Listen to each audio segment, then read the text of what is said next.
c'est un bruit presque oublié. Celui d'un automate qu'on remonte. Ce tableau, par exemple, a été créé au XIXe siècle. C'est un tableau surprise. Pourquoi ce nom? Pour cela.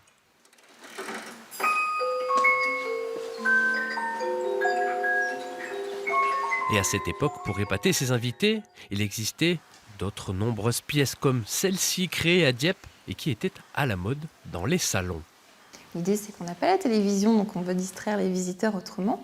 Et c'est vrai que, sans doute, il y a eu vraiment alors, une concurrence entre les automatiers parisiens, mais ici aussi en province, et notamment les fabricants d'automates qui étaient à Dieppe, mais aussi à Saint-Nicolas-d'Aliermont, se livraient quand même une guerre commerciale.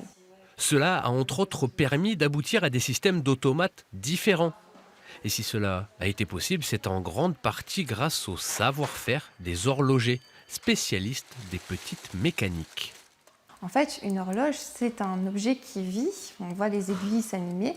Eh bien, on peut considérer qu'un automate, eh bien, c'est la même chose, sauf qu'on va bien donner naissance à des objets dont on voit les bras bouger. Donc, c'est vraiment la même chose, la même filiation et les mêmes connaissances mécaniques au préalable chez nos artisans. Un savoir-faire qui a donné naissance à de nombreux jouets. D'ailleurs, une entreprise de Saint-Nicolas-d'Aliermont était spécialisée dans ce domaine après la Seconde Guerre mondiale.